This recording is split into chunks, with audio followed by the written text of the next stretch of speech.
Today, we're diving deep into a really crucial decision for expectant parents: navigating pain management during childbirth. Yeah, it's a big one. Definitely. We'll be looking closely at the differences, the real pros and cons of both unmedicated birth, sometimes called natural birth, and epidurals. And this is such a significant journey you're on. So our hope is to provide some clarity, uh, drawing from what we understand about women's health so you can feel, well, more informed as you consider your options. Absolutely. The goal is to really unpack the realities, separate some myths from facts, and maybe even touch on other pain management approaches available to you. Sounds good. Okay, so let's start with the basics, defining the terms. What exactly does natural childbirth usually refer to? Well, generally when people say natural childbirth, they mean giving birth with little to no pain medication. Okay. But it's really important to remember, I think, that every single birth experience is unique. It's valid. There's really no such thing as an unnatural birth. That's a great point, a really helpful way to frame it. So it's less about judgment, more about the approach itself. Exactly. And sometimes natural birth also implies a sort of wellness-based approach, like letting labor start on its own, spontaneous labor, and aiming for minimal medical intervention overall. Right. Supporting the body's natural process. Precisely. Okay, got it. And then the other main option we're discussing, epidurals. What's the story there? Okay, so an epidural is basically an injection of anesthetic medication. It goes into your lower back, into the epidural space. Right. And its main job is to numb the nerves from about the waist down. It's a very common method for pain relief during labor.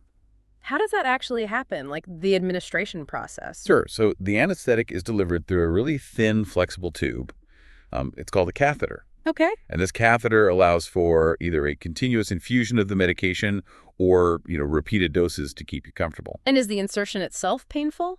Well, before they insert the actual epidural catheter, they numb the spot on your back with a local anesthetic first, kind of like at the dentist. Oh, very So you might feel maybe a pinch or some pressure initially, but the placement itself isn't usually described as painful. And is there a specific time during labor when you typically get one? Generally, yeah. Many people who choose an epidural get it during the first stage of labor, often when the cervix is dilated to maybe around 4 or 5 centimeters. That's often when things start feeling more intense. Right. But there's a catch. If labor moves really fast and you're already dilated quite a bit, say 8 centimeters or more, it might actually be too late for the team to administer it effectively. Okay, that makes sense. Timing is key then. Mm-hmm. So let's shift back to unmedicated birth. What draws people to that option? What are the potential benefits? One of the big ones often cited is potentially fewer side effects for both you and the baby. Less medication means less chance of medication-related side effects. That seems straightforward. What else? Many people describe a really strong feeling of, control or empowerment, a sense of accomplishment. Mm-hmm. There can be this deep satisfaction in actively working through the intensity, feeling everything. Some feel it creates a more profound connection to the whole experience. That feeling of being fully present and engaged, I imagine that's powerful. It can be, absolutely. And another advantage is mobility. You can move around more freely, change positions as your body tells you to. And this isn't just about comfort. Changing positions can actually help labor progress more effectively sometimes. It helps the baby navigate the pelvis. And I feel like I've heard sometimes that unmedicated births can be quicker. Is that a thing? It can be for some Yeah. individuals. Sure. Labor duration is complex, of course. Lots of factors involved, like how relaxed you are. But in some cases, medications might potentially interfere with the natural rhythm of contractions. So yes, for some, avoiding medication might lead to a somewhat quicker process. Not always, but it's possible. Interesting. Okay, now for the other side of the coin. What are the challenges, the potential downsides of aiming for an unmedicated birth?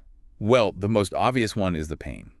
Labor and delivery without pain medication can be incredibly intense. And everyone's experience of pain is different. How they cope is different. That's definitely the main consideration, I'd imagine. Anything else? Yes. Sometimes the sheer intensity can lead to more anxiety or stress or just exhaustion. And ironically, that stress or exhaustion might actually slow labor down in some instances. Oh, interesting. And the baby's position can also make things tougher, potentially prolonging labor.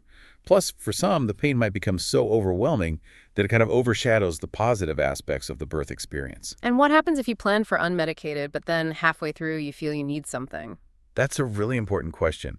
In most hospital settings, the option for pain medication, including an epidural, is usually still there later in labor, so you often can change your mind. That's good to know. But it's also key to know that if complications arise, like needing an unplanned C-section, pain medication then becomes medically necessary. And of course, an unmedicated approach might not be recommended for everyone, especially if you have certain medical conditions or a high-risk pregnancy. Yeah. The care team will advise on that. Right, safety first, always. Okay, let's switch back to epidurals then. We talked about how they work, but what are the main benefits people experience? The number one benefit is, without doubt, significant pain relief. Yeah. For many, it really transforms labor from something potentially very stressful and intense into a much more manageable experience. And it usually starts working pretty quickly, maybe 10 to 20 minutes for the full effect. Significant relief. Are there other pluses? Yes, there's flexibility. The dose can often be adjusted. Sometimes there are even patient-controlled pumps, giving you some control over the relief level. Oh, that's interesting. And another key thing is that epidurals typically don't make you drowsy. You can stay awake, alert, and participate fully in the birth and meeting your baby. That alertness factor seems really important. And what about the idea of it being a backup plan? That's a really good point. For someone hoping for an unmedicated birth but finding it overwhelming, having the epidural option available usually in a hospital, remember, can be very reassuring. It's an effective fallback. But you mentioned freestanding birth centers might not offer them. Correct. Typically, they don't have anesthesiology services on site, so if you decided you wanted an epidural in that setting, it would involve transferring to a hospital. Okay, good distinction. So significant pain relief, flexibility, staying alert, potential backup. Now, what about the potential risks or drawbacks of epidurals? Like any medical procedure, there are potential risks. Those serious complications are quite rare. They're generally considered safe. Some people might get a headache afterwards or feel a bit nauseous. That can happen. Okay, manageable side effects usually. Anything else? Yes. Sometimes an epidural might not be possible. Maybe due to specific medical conditions you have, or if labor is just progressing incredibly fast. Right, the timing issue again. Exactly. Or, occasionally, if an anesthesiologist isn't immediately available, though that's less common in hospital settings. And then there's mobility. Ah, yes. You mentioned being numb from the waist down. Right. So you won't be able to walk around or easily change positions that require leg strength until it wears off. And that limitation, for some, might potentially slow down labor progression a bit. And I've also heard it can sometimes affect the pushing stage, make it harder.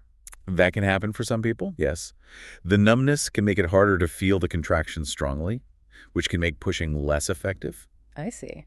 And related to that, if the baby needs to rotate a bit to get into the best position for delivery, the reduced sensation and your limited mobility might make that natural adjustment slightly less likely, potentially increasing the chance you might need some help, like forceps or vacuum assistance.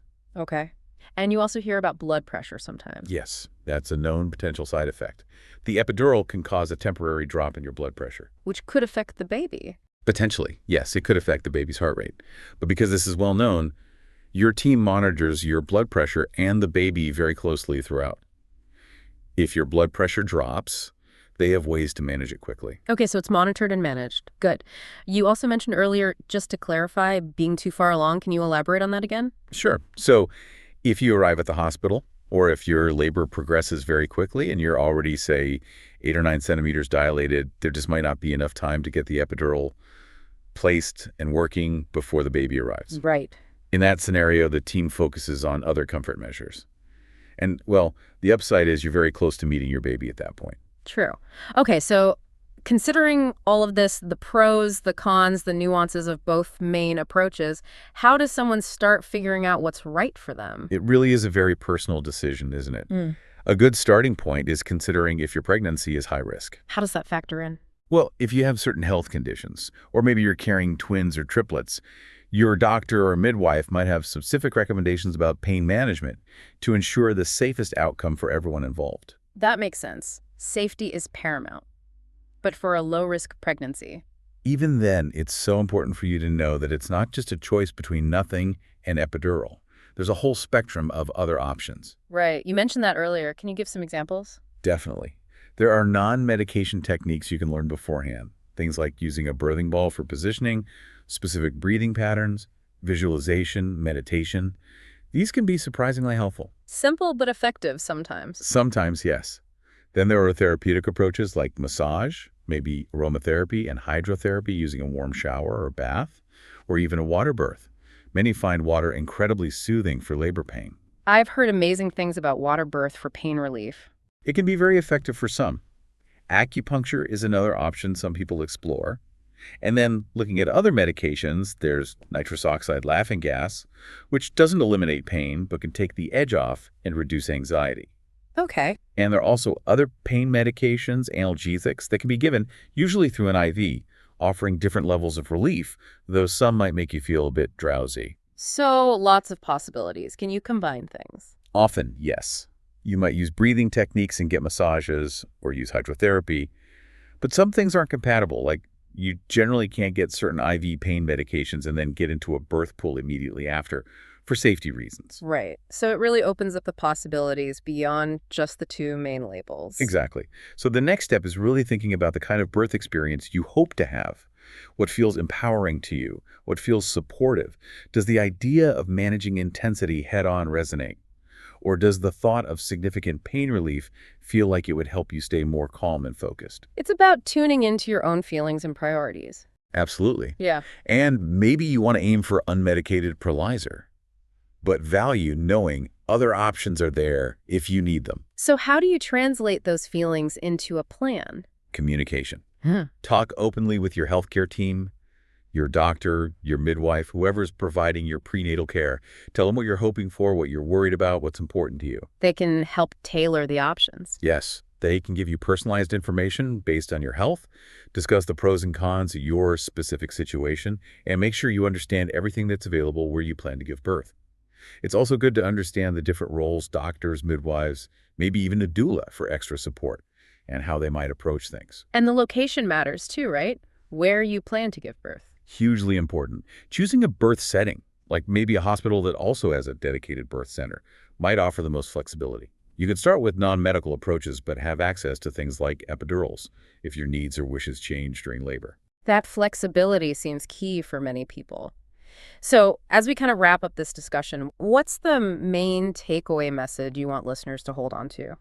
I think the most crucial point is that there's no single right way to give birth. Right. Truly.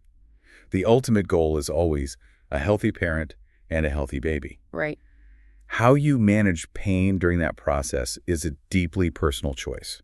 Your care team is there to support you in making the decision that feels best for you every step of the way. So don't feel pressured one way or the other. Get informed. Ask all your questions. Exactly. Ask everything. And choose a birth location that aligns not just with your ideal plan, but also with potential needs that might arise. Okay, so to recap our deep dive today, deciding between an unmedicated birth, an epidural, or exploring that whole range of other pain management techniques is really a personal journey. Each path has its own benefits and potential challenges for both you and your baby. And being well informed about all those options and having really open, honest chats with your healthcare providers, that's absolutely essential. And maybe for a final thought, take some time to really consider what feeling supported and in control looks like for your unique birth experience. And remember that staying flexible and keeping those lines of communication open with your team, that's going to be vital as you navigate this incredible journey.